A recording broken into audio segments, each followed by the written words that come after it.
is an old leprosy in the skin of his flesh, and the priest shall pronounce him unclean, and shall not kadosh him, because he is unclean. Uyakara, Leviticus 13, 7-8. But if the scab spread in the skin after he has been seen by the priest for his purification, then he shall be seen the second time by the priest, and the priest shall look, and behold, if the scab be spread in the skin, then the priest shall pronounce him unclean. It is a leprosy. Uyakara, Leviticus 13, 22-23. And if the bright spot spread further in the skin, then the priest shall pronounce him unclean. It is a plague. But if the bright spot remain in its place and be not spread, it is the scar of an ulcer, and the priest shall pronounce him clean. Leviticus 13, 29-30. And if a man or woman have a plague upon the head or the beard, then the priest shall look on the plague, and behold, if the appearance of it be deeper than the skin, and in it there be thin yellow hair, then the priest shall pronounce him unclean. It is a leprosy. Uyakara, Leviticus 13, 12-13. But if the leprosy should break out and spread in the skin, and the leprosy shall have covered all the skin of the affected person from his head even to his feet, wherever the priest shall look, then the priest shall look, and behold, if the leprosy has covered all his flesh, he shall pronounce him clean. For he is all turned white, he is clean. So, look at all these different examples in the Torah. We went through these scriptures because I'm trying to show you that if a person became full-on white from, vitiligo, they would be considered clean.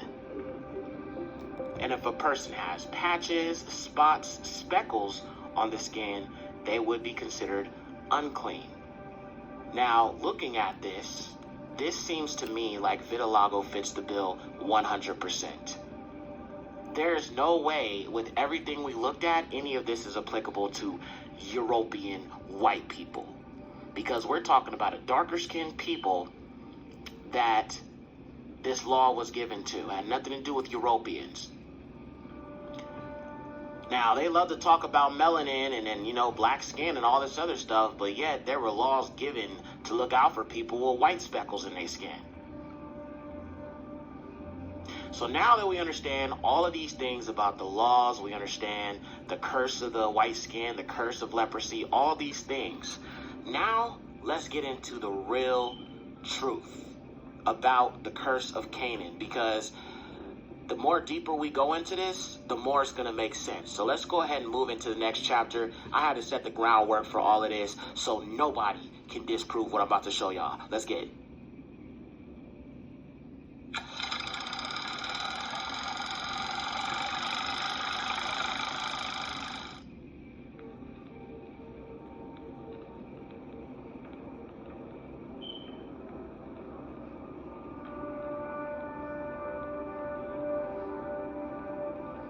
That the old ancient Phoenician Canaanite religion, with the Phoenicians, who were a great seafaring people, went all around the Mediterranean and built up a huge banking, trading network, and this is many thousands of years ago.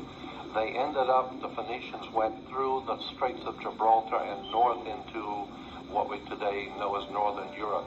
And with them, they brought their Phoenician Canaanite religion, which came to be known today as the old Celtic Druids. And one of the Druidic symbols that has been used in Northern Europe, and especially in America, is the magic wand.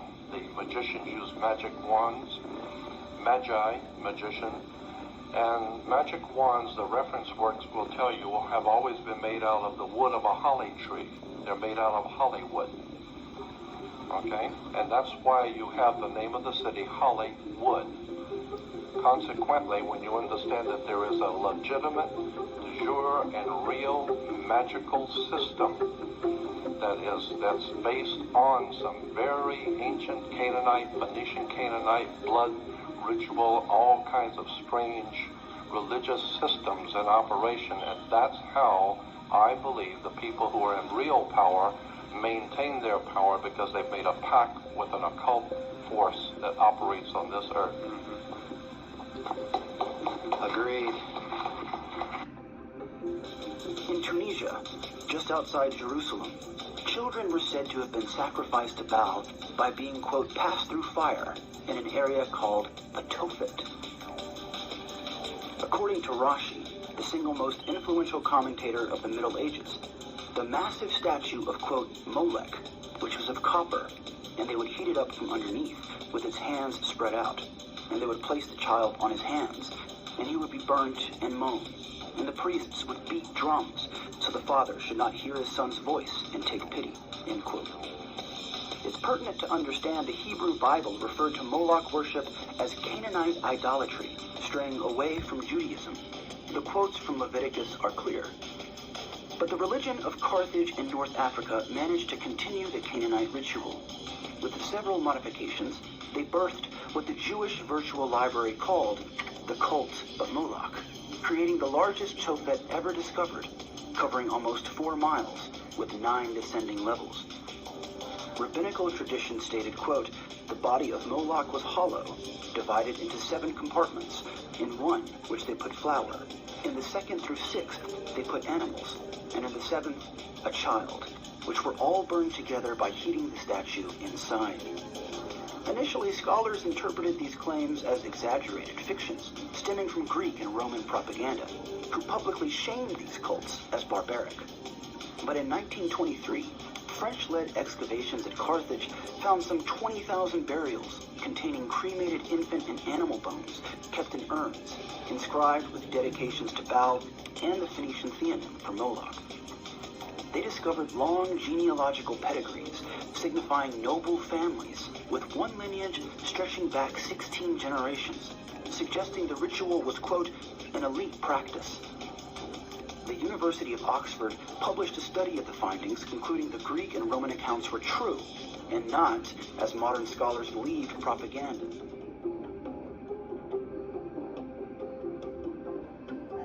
The name Rothschild is deeply meaningful when translated into Hebrew.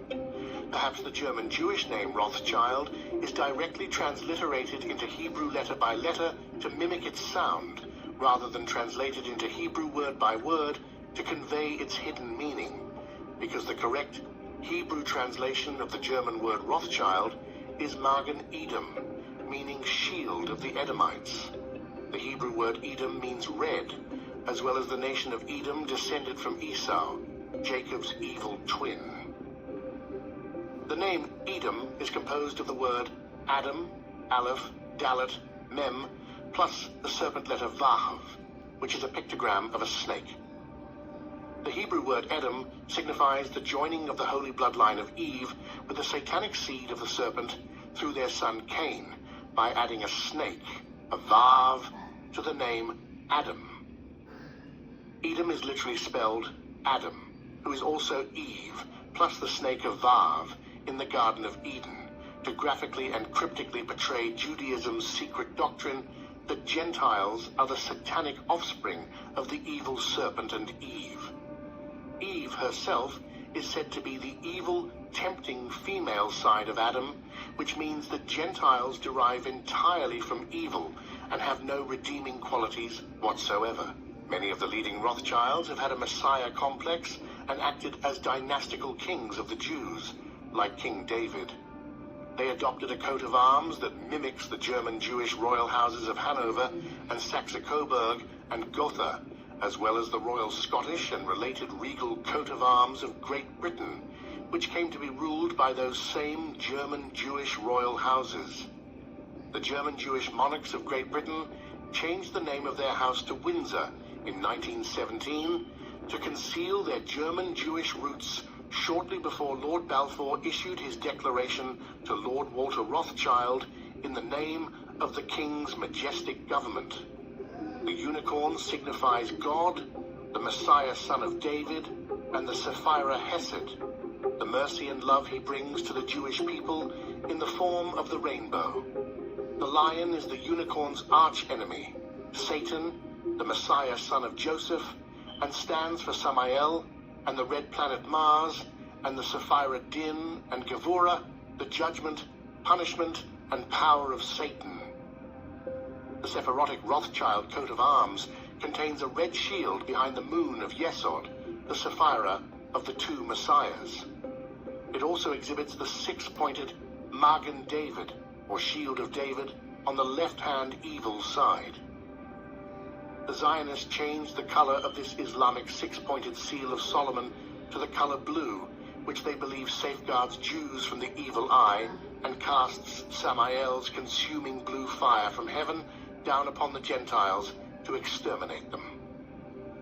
The pentagram seal of Solomon is also inherent in the famous five sons of Meyer Amschel Rothschild, as well as the fifth Sapphira, Red Mars, and satanic Samael, Din. Meyer in Hebrew means one who shines like the silvery moon on the Rothschild coat of arms.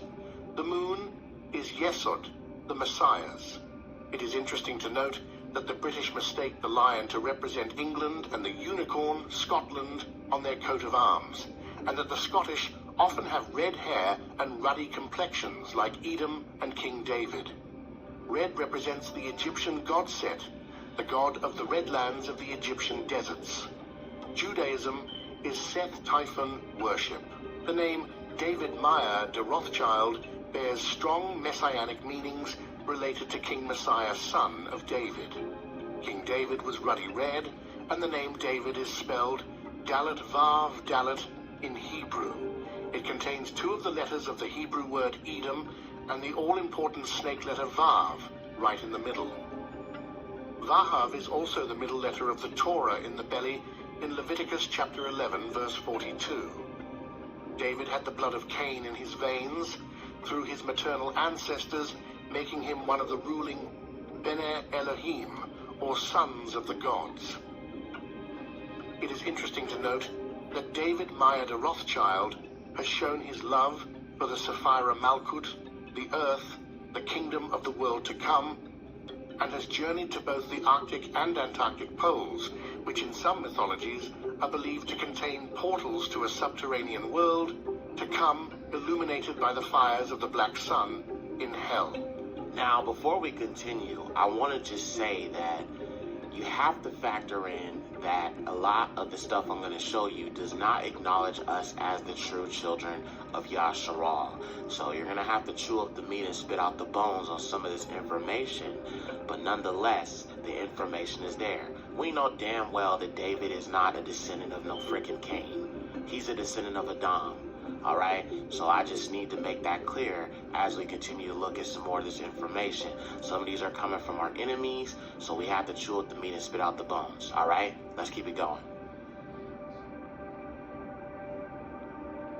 The Jews are actually the Canaanites, who were known as Edomites, across the river and up in the mountains of Mount Seir, and they didn't become, quote, Israelites until 125 BC, when the last real king of Judah and high priest defeated them in Idumea.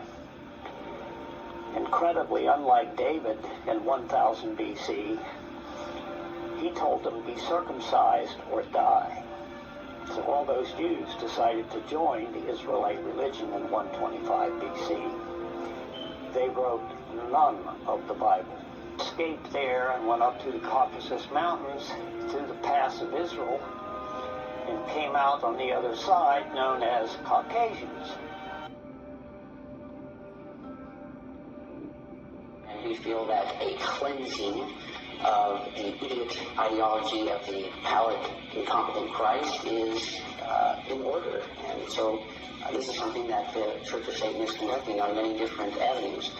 We're doing this through the use of what we have called aesthetic terrorism. This involves the creative use of art, music, writing, effectively what we call propaganda, the dissemination of information to influence what we call irony. Aquino's association with the Church of Satan and Anton LaVey, who's really Jewish, his real name is Howard Staton Levy, is an extremely important connection, especially given how this culture ties in exactly with the disinformation company. The Church of Satan is really a Jewish front for Jewish mysticism. When the Satanic Bible was released, LaVey shared it with Asaph Dayan, son of Israeli Defense Minister Moshe Dayan, who proclaimed it perfectly suited for the conditions in Israel. This gives a whole new insight to the concept of. It's also worth mentioning LaVey's Jewish-based satanic cult is way more influential in Hollywood than you would ever imagine. Think of it in terms of Scientology, which is also rooted in Dilemma, which Joe Rogan is also associated with. It's a way to rope the Goy and Shiksa actresses and actors into the cult while utilizing mind control and abuse. This is a very selfish religion. We believe in greed, we believe in selfishness, we believe in all of the lustful thoughts that motivate man because this is man's natural feeling. Sexual freedom is something we feel is very important.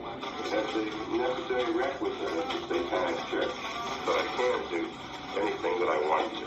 I can pursue any kind of lustful desires that I might feel. I can engage in any activities that are so-called sinful activities and not really worry about any ecumenical councils making it right for me to do these things. Living for, as I've said, all the earthly and carnal pleasures.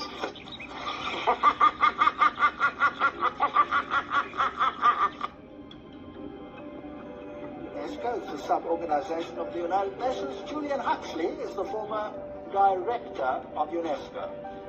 He was Humanist of the Year. He's a theistic philosopher, member of the Communistic Colonial Bureau of British Fabian Society, and signer of the Humanist Manifesto too. Igor is UNESCO's co-founder, and he signed Siekos. What is Siekos? These are the funds. It is the position of Siekos that contraceptive services should be available to all, including minors, who should enjoy the same rights of free and independent access to contraceptive care as do others.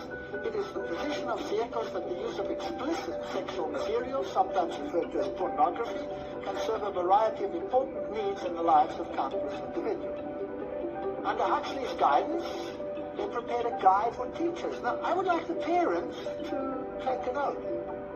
What is the United Nations Guidebook for Teachers? In the classroom with children under 13 years of age, before the child enters school, his mind has already been profoundly marked, often injuriously by earlier influences, first gained, however dimly, in the home. So UNESCO's aim is to change the mindset of your children, to turn it against any values that the parents might instill in the mind of their child. Anyway, we can talk about the curse of Canaan. Let's talk about Ham a little bit. Let's talk about how Canaan is the son of Ham. So Ham, like many people know, was black. All colors are shades of black. I don't really want to get into this to create any divide and conquer because we're all black, just different shades. I'm just saying that Ham is black. And Canaan is the son of Ham. And ultimately they're saying the son of Noah. That's what they say. And then they say supposedly that this guy and the people of Canaan had this curse of Canaan and were given wide noses and fat lips and all that, whatever. The skin was black, whatever you want to call it. The skin was black beforehand. Any curse would be to lose color. If you ask me, honestly, to lose the carbon would be more so of a curse than to gain it. So, I'd rather be a diamond. A diamond is like a high concentration of carbon. And colored diamonds, black diamonds, they hold. I mean, diamonds in general are they create the artificial scarcity to raise their value. It's just pressed carbon. But all I'm saying is that that's what an ultraviolet black person is like a diamond. So, like, it's a beautiful thing to be of high carbon. It's not a bad thing. And I'm not saying the other shades are wrong or bad. I'm just saying that this connotation with black being bad, and it's just wild. It's wild how the darkness has this negative connotation. or bad connotation. When the light creates the shade, the light can cast darkness. So it goes both ways. It all has a positive and a negative to it. It's dual. Even a duality has a duality. So we got the son of Noah, who is Ham, and the son of him is Canaan. And the nose of Canaan, this Jew nose, everybody's running around saying the Jew nose, right, is the nose or facial structure of Canaan. The people of Canaan that were in the Middle East now, that have supposedly suffered this curse, which I feel like is of paleness, Palestine. هذه الأرض لسكانها، هذه الأرض للكنعانيين الذين كانوا هنا قبل 5000 سنة، ونحن الكنعانيون، ونحن الكنعانيون. The people of Canaan that were in the Middle East now, that have supposedly suffered this curse, which I feel like is of paleness, Palestine.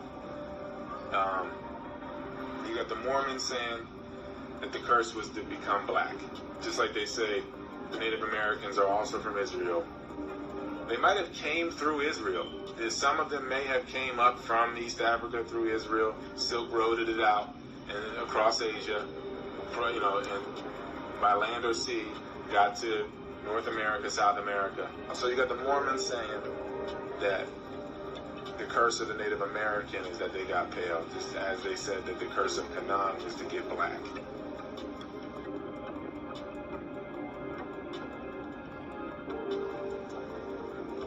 They might be right, though, with the Native American one.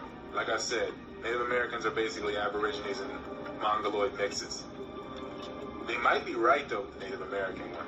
Like I said, Native Americans are basically Aborigines and Mongoloid mixes. So they might be right with that one, as the Native American is now poor white trash, a lot of them. And it's rough, being pale like that and being one of the original inhabitants, but not having really any remnants. Your ripple was so rough and brought you down to a crazy level to where now you're at the bottom of society. Because white trash really gets stepped on. And people, I know people of color, especially black, get it bluntly because of their potential. But when you're white trash, it's like you might get it worse. You might get it worse being white trash. So it's all self-hate to disconnect like that either way. All I'm saying is that it might be true. The Mormons suggested the Native Americans had a curse that made them pale, or made them red, because they said that the curse made them red. That's what they said, ruddy or red skinned, and now eventually pale. Because the more you inbreed, you need an injection of color. If there's a lack of an injection of color, then there's no choice but to lose color. Like the Aborigines, when I went to Australia, I'm talking to an Aboriginal. He said, "Yeah, man, back in the day, we used to give people music, and certain verses would take you a certain distance, because that we would give our direction in music. So certain verses would give us a certain distance from where we are now. Say we're in modern day Sydney, and you want to get to Brisbane. So they'll give you enough in the verse to get to Brisbane. And if you go a different route, then you got to make up a verse for those directions to pass on to somebody else, because they refuse to let you inbreed. You couldn't stay in one spot and inbreed, and because if you do it long enough, it's like if you breed Bengal tigers together, inbreed pit bulls together, whatever, you're going to get white dogs, white tigers. You're going to lose color. That's what happens with inbreeding. That's what the royalty class has done for millennia.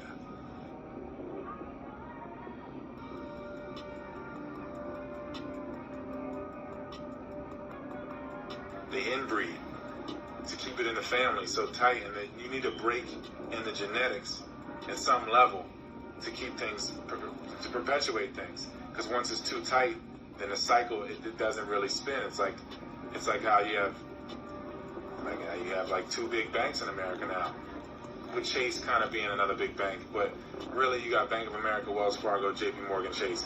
There's a break, if you have two banks, and there's a break in the chain, you're screwed. So the cycle is just,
So what you just looked at is a bunch of European white people putting on sunscreen. And under ultraviolet lighting, you can see it is literally artificial melanin here. Now, what do we know about melanin? We know that melanin causes a person to age much slower. That's why they say black don't crack. We know that melanin protects us from the sun to be able to dwell in certain areas, especially places like sub-Saharan Africa where the Bible takes place. So obviously the Most High, Yahuwah, would create melanated people to be able to dwell in sub-Saharan Africa, because we all know when you look at the scriptures, where was the Garden of Eden or Eden? It was in sub-Saharan Africa. More precisely, if you look at the scriptures, it mentions Cush, which would be where the Nubian people would be to this very day. Darker skinned people. So if Adam was formed from the red dirt of sub-Saharan Africa, we know he was a melanated man. And we understand when Yahuwah said that he created man in his image, he was talking about melanated people. Now, I've mentioned the Esau and the Horites thing before, but we're going to go back to some of those scriptures because I want to tie this all together for you. If you saw the movie already, you know, it's just a little bit of a review. We're not going to go through everything I discussed in that film. I really think you should watch it if you haven't. But we're going to just look at a few things and we're going to tie this together. And I'm also going to show you a scripture, you know, where I believe it mentions this curse of pale skin. Let's look at it. Uyakara, Leviticus 14:34. Whensoever ye shall enter into the land of the Canaanites, which I shall give you for a possession, and I shall put the plague of leprosy in the houses of the land of your possession. So we can see here, the Most High has pronounced the plague of leprosy upon the houses of the people of Canaan. Now we are going to revisit the situation with the fallen Malachim, or the fallen angels, and Noah, because that is another one that the Gentiles love to take out of context. Let's really look at this and understand that the giants are described as white or pale skinned, and we're going to see that in a second. And I'm also going to show you another book that verifies this. Let's take a look. This is Kanuk or Enoch 105, 1-3. After a time, my son, Methuselah took a wife for his son Lamech. She became pregnant by him and brought forth a child. The flesh, which was as white as snow and red as a rose, the hair of whose head was white like wool. Now, I know a lot of people take this out of context and say that Noah was described as a white child.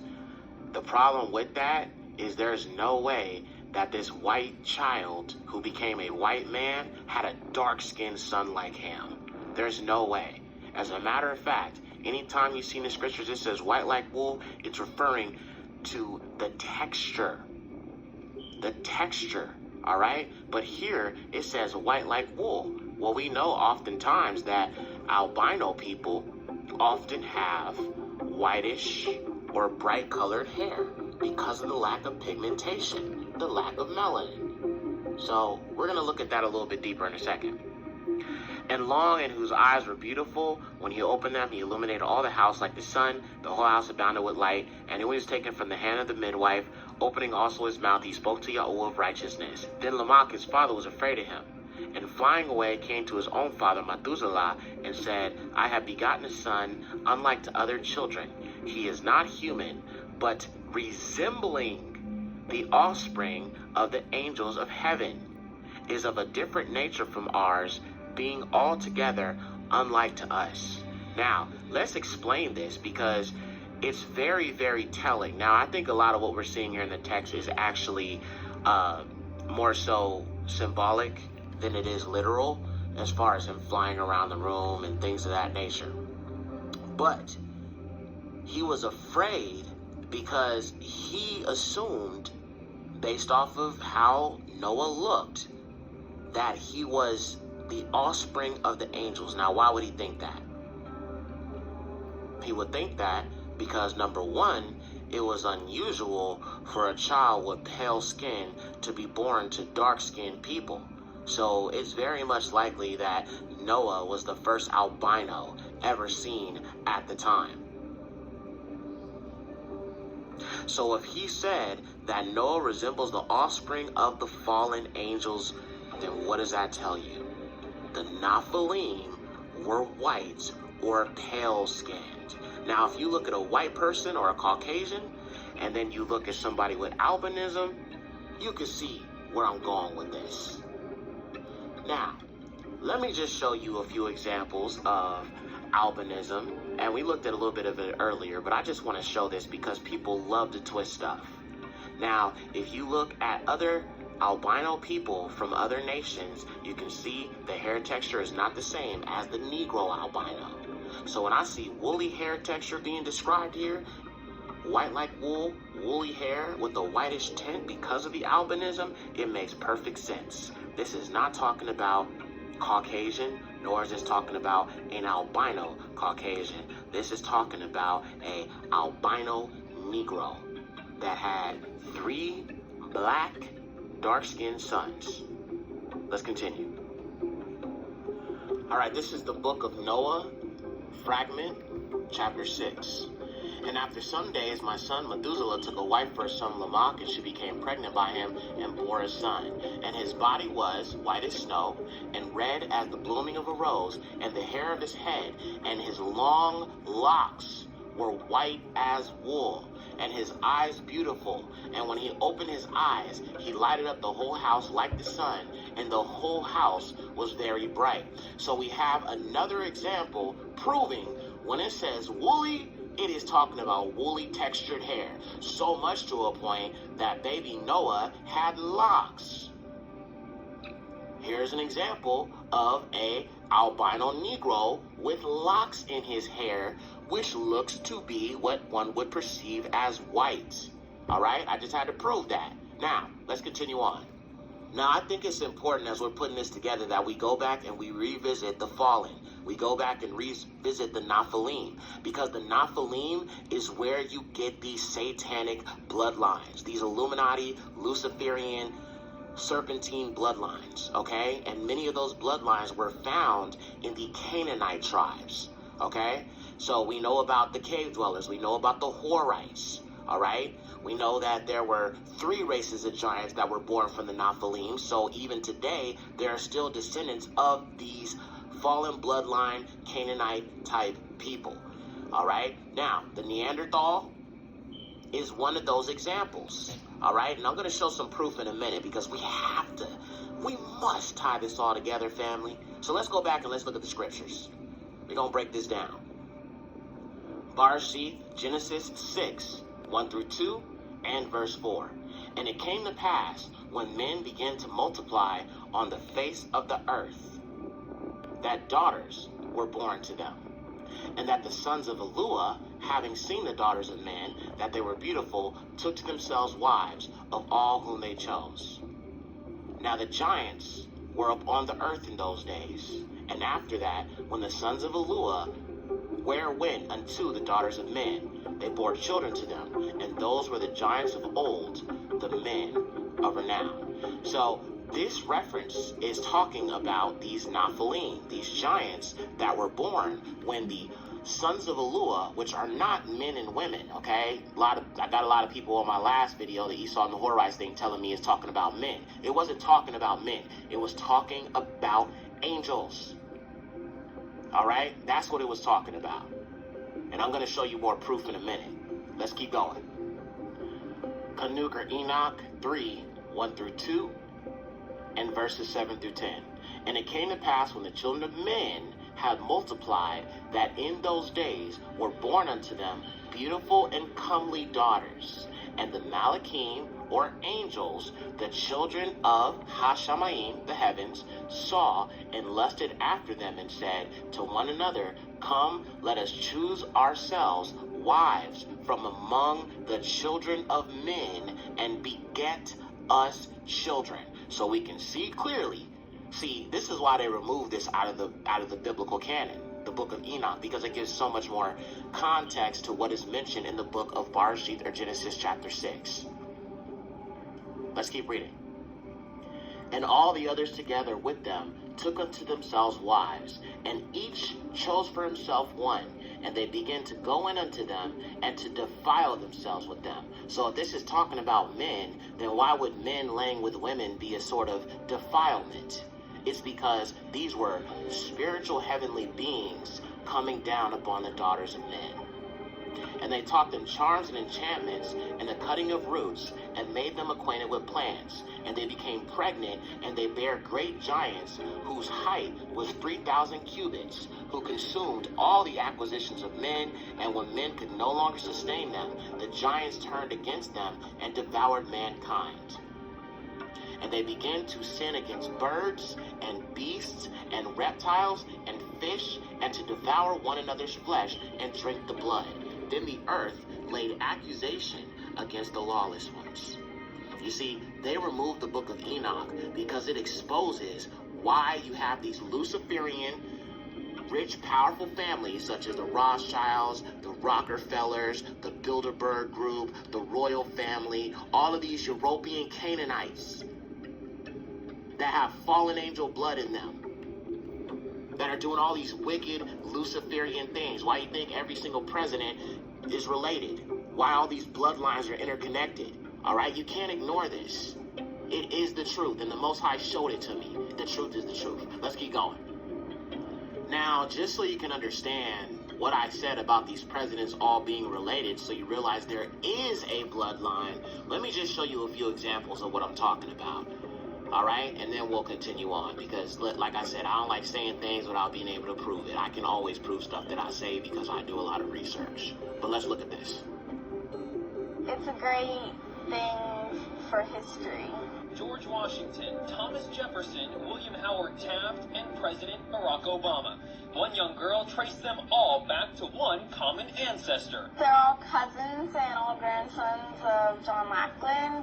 It's the first family tree of its kind, pouring through more than 500,000 names for months. 12-year-old Bridge Ann d'Avignon discovered that all the U.S. presidents, except Martin Van Buren, are related to the former King of England, John Lackland Plantagenet, signer of the Magna Carta in 1215. Mildred Reed is his first great-grandmother on George Washington, and on Obama, Mildred Reed is the 10th great-grandmother. It started as an assignment to research her own lineage, tracing it back to roots in France. But Bridge Ann wanted to branch out. Well, I think we just all go back somewhere. It's just a matter of proving it. She started with George Washington, but unlike other professional genealogists that only looked at the male family lines, Bridge Ann was able to link the presidents together using both male and female ancestry. Before this, historians had only been able to link 22 family trees. She kind of created a triumph of women's studies here. Bridge Ann also figured out she's an 18th cousin of President Obama, something she hopes to be able to share with him in person. I've written a letter to Obama, but I just gotten standard reply. I hope to meet the president and explain it to him. In Paso Robles, Adam Rakusin, your Central Coast News.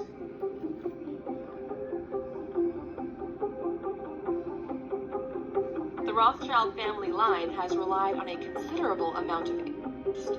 In order to keep the money in the family and to maintain their Jewish tradition, the original Rothschild patriarch made it difficult for his daughters and granddaughters to marry anyone but their cousins. Mayor Amschel Rothschild made it so that his female members of the family couldn't get much of an inheritance if they didn't comply with his pairings. Many ended up marrying their cousins, and even one married her uncle.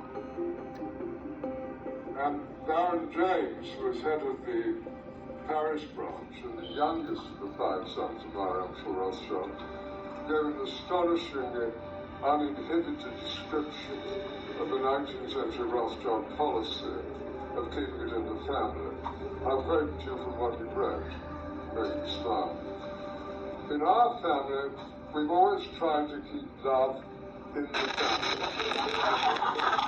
In this sense, it was us understood since childhood that children would never think of marrying outside the family, so that our fortune would never leave it. You couldn't write that today. All right, so real quick, I want to jump over here and I want to show you guys something real quick. So let's look at this first article that I pulled up. Since we're talking about the interbreeding and the preservation of these satanic bloodlines, these Luciferian serpent seed bloodlines, let me show you something real quick. So this is an article, all right, and it's entitled "The Rothschilds' Family History of Inbreeding and INCEST." So let's look at this. Hopefully, interbreeding has not affected their judgment, whether the Rothschilds intend for it or not.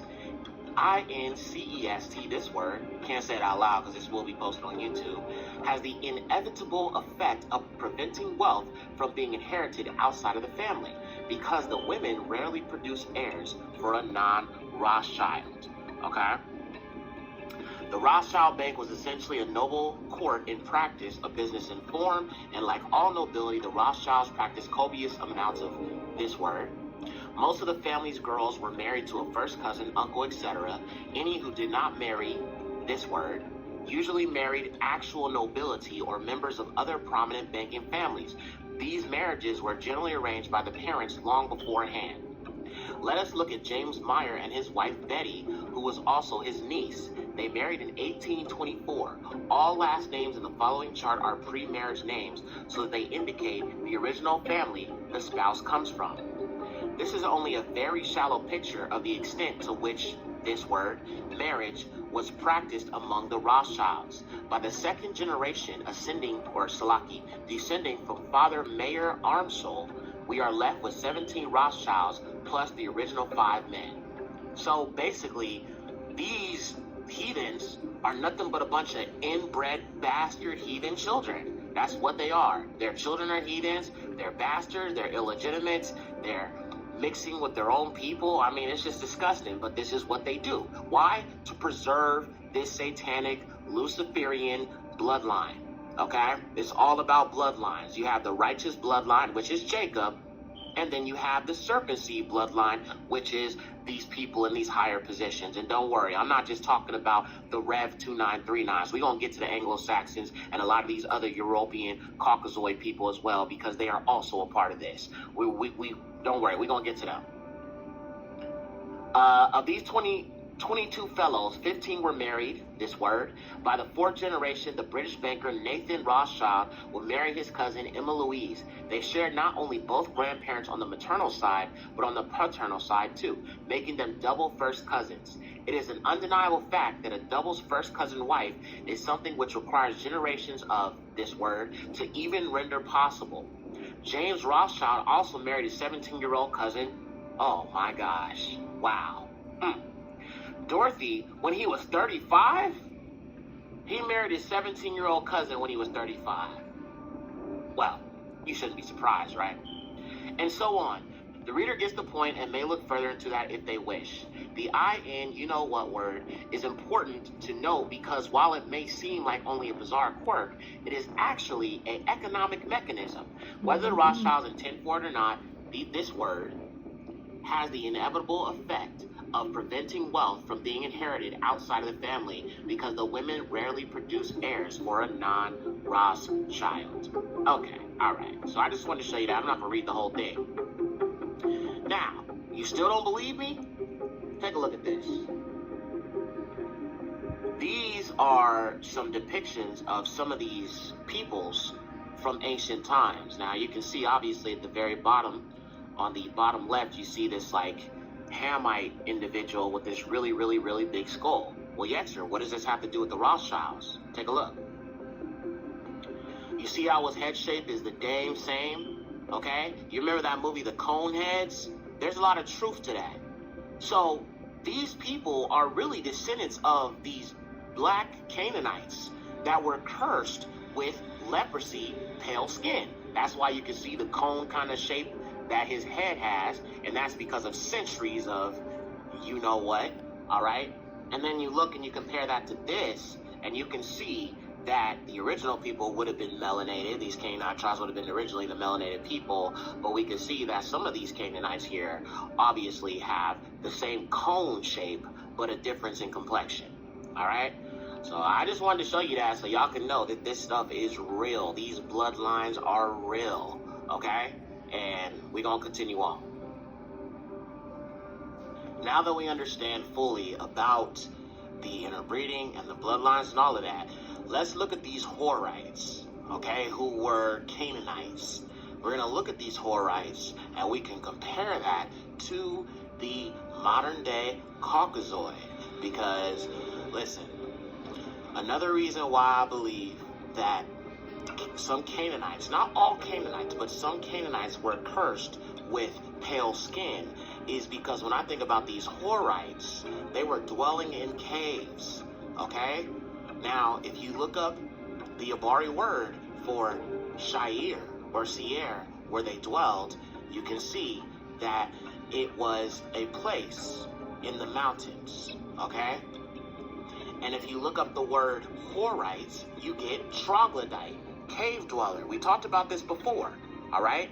Now, let's look at this real quick. We're going to read about where these Horites came from, and we can understand fully that they are descendants of the fallen angels, okay? So let's look at that real quick.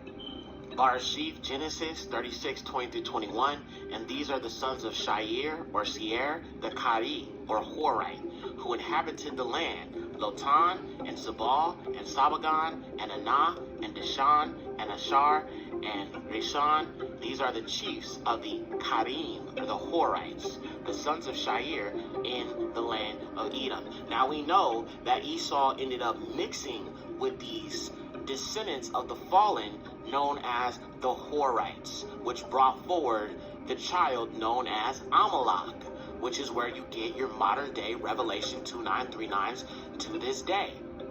Let's look at that real quick and we'll continue reading more about these Horites. Barashith, Genesis 36:8-10 and verse 12. And Ashur Esau dwelt in Mount Shair or Seir. Ashur Esau, he is Edom. And these are the generations of Esau, the father of the Edomites in Mount Shair. And these are the names of the sons of Esau: Eliphaz, the son of Adah, the wife of Esau, and Raguel, the son of Basemath, wife of Esau, and Thamnah, or Timnah, was a concubine of Eliphaz, the son of Esau, and she bore Amalek to Eliphaz. These are the sons of Adah, the wife of Ashur, or Esau. So we can see here that Esau ended up mixing his seed with these other nations, or this specific Canaanite tribe. Now, I want to factor in that he also took other wives outside of the Horites. There were other Canaanite tribes. There was a daughter of Ishmael that he also took for a wife.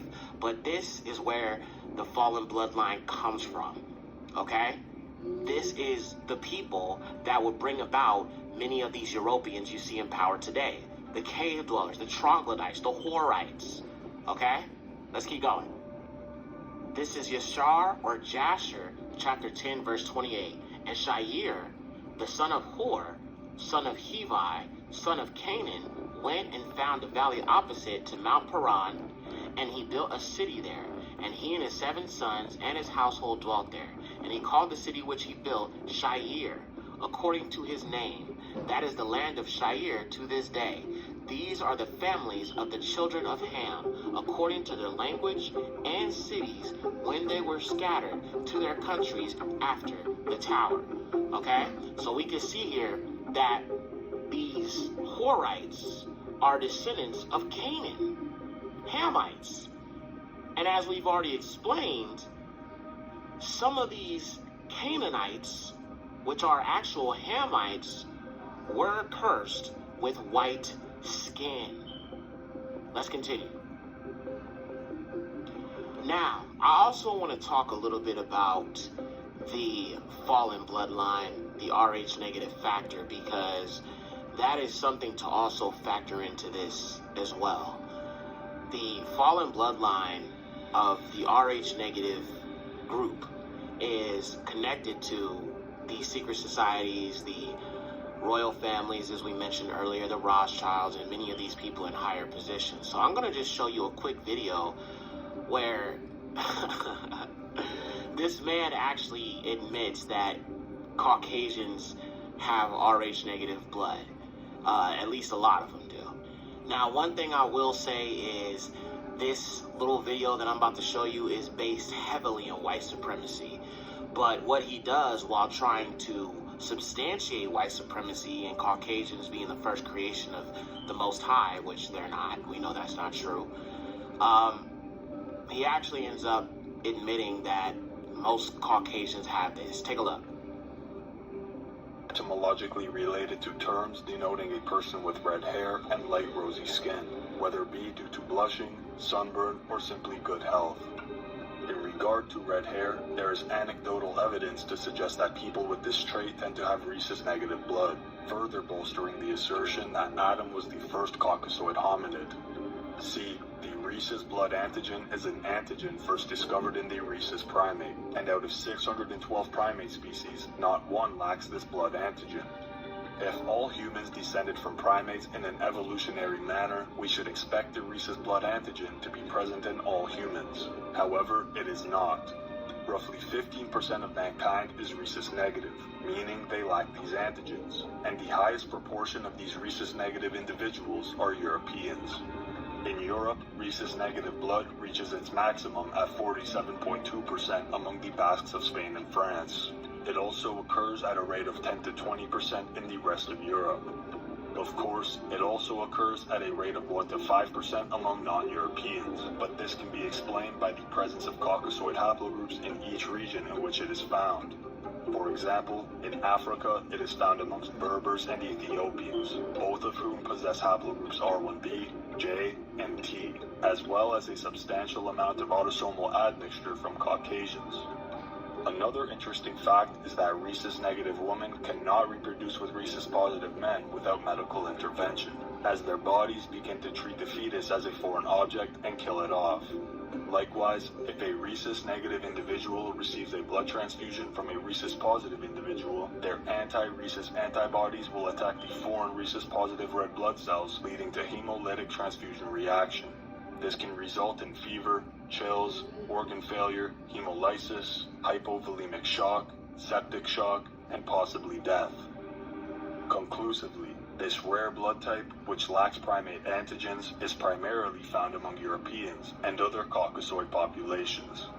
Anecdotal evidence also indicates that individuals with this blood type tend to have red or blonde hair, blue, green, or hazel eyes, piercing eyes, heterochromia, prominent blue veins, and sometimes an extra rib or vertebrae, which many conclude to be a result of Adam's original form, as one of his ribs were removed and used to create Eve. As for the psychological traits, individuals with rhesus-negative blood also tend to have rare personality types such as INFJ, higher than average IQs, extrasensory perceptive abilities, psychic or intuitive abilities, humanitarian-like tendencies, and often experience higher rates of unexplained phenomena such as UFO sightings. Essentially, Eve's birthing pains are multiplied in comparison to the birthing pains experienced by the rest of mankind, and this is substantiated by genetic studies on women with rhesus-negative blood and red hair. Factor 1 is Rh-negative incompatibility. During pregnancy, red blood cells from the unborn baby can cross into the mother's blood through the placenta. If the mother is Rh-negative, her immune system treats the Rh-positive fetal cells as if they were a foreign substance. The mother's body then creates antibodies against the fetal blood cells. These antibodies might cross back through the placenta into the developing baby and destroy the baby's circulating red blood cells. Essentially, Rh-negative women, Eve, may only reproduce with Rh-negative men, Adam, or else their bodies will reject and kill the offspring. Not only is this fatal for the fetus, but the mother also suffers health complications as a result. Factor 2 is ROGAM shots. For rhesus-negative women to reproduce with rhesus-positive men, they must obtain a ROGAM shot. The reported side effects of ROGAM are nausea, diarrhea, vomiting, stomach pain, headaches, dizziness, drowsiness, weakness, generally ill feeling, joint or muscle pain, flushing, itching and skin rash, increased sweating, and pain or tenderness where the shot was administered. This is so easy to disprove. So he's basically saying that the Rh negative blood factor is of the Adamic people, or the Adamic people, the people that descend from Adam. But how can that actually be true? Like, really think about this for a second. This is what I'm saying. They just make stuff up, pull stuff out their butt, and just run with it, right? If that's actually true, right, then Yahuwah commanded his people to be fruitful and multiply, right? So if a person cannot have children without getting that Rogam shot, what does that tell you? Because there was no Rogam shot thousands and thousands and thousands of years ago, right? Okay, thank you. They didn't have the medical technology that they have now. That tells you that this is not something the Most High created. It comes from the fallen. It comes from a bunch of rebellious angels that decided to corrupt humanity, corrupt all creation, by coming down and laying with the daughters of men, creating these hybrid species known as the Nephilim. And we're going to look a little bit more at these Nephilim too, because this also ties to what I think when the Bible mentions the 3 races of giants. Let's look at that real quick before we continue, because I think that's also important to factor in. Let's keep it going. This is the book of Giants, chapter 7, verse 2, and it's also in the book of Kanuk or Enoch, in the Sefer, chapter 7, verse 11. And they conceived from them and bore to them great giants, and they bore to them 3 races first. The great Nephilim. The great Nephilim brought forth the Nephilim, and the Nephilim brought forth the Eliud, or Eliod, and they were growing in accordance with their greatness. Now, I said in my Esau and the Horites documentary that the Eliud, or Eliod, is where you get your modern-day Neanderthals, okay? So we have 3 races of giants, and I believe as they continue to reproduce, they got smaller and smaller and smaller and smaller, right? So this shows that there weren't just one type of Nephilim. There were 3 races of giants here, and the Eliud or Eliod is the Neanderthal, okay? Now, let me take it a step further. Let's look at a little bit more about this fallen bloodline to explain it a little bit more, because again, if we understand that the people in power have this bloodline, we can connect the dots and prove that they are actually descendants of these Canaanite Horites. Let's look at it. Ever wondered where different human races come from? Let's dive into this intriguing mystery. In the realm of science, a popular theory often echoes in academic halls and research papers, the out of Africa theory. It posits that all humans, regardless of their current geographic location or racial makeup, originated from our ancestral homeland, Africa.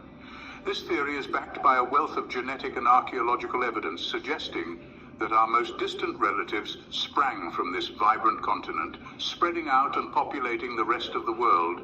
This leads us to a thought-provoking question. If all humans originated from Africa, where did white people come from? The scientific explanation, as complex as it is fascinating, takes us back around 60,000 years. It was during this time that a group of our African ancestors decided to venture out, migrating to the colder northern regions of our planet. And then, something extraordinary happened. These adventurous humans didn't just adapt to their new environment, developing lighter skin to absorb more sunlight and produce the necessary vitamin D. No, according to this theory, they also interbred with entities that were not entirely human. This idea might sound like a plot twist in a science fiction novel, but it's a theory grounded in genetic research. These non-human entities were likely the Neanderthals, our distant cousins who had left Africa far earlier and had already adapted to the colder climates of Europe and Asia.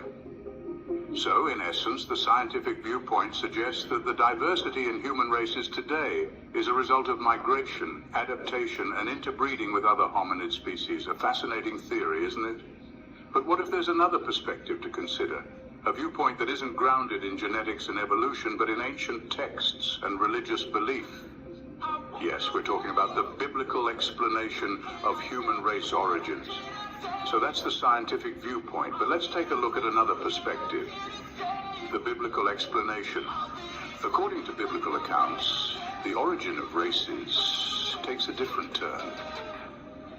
The book of Genesis, in the ancient text of the Bible, introduces us to an intriguing narrative. It speaks of a time before the Great Flood when 200 angels, known as the Watchers, descended upon Mount Hermon.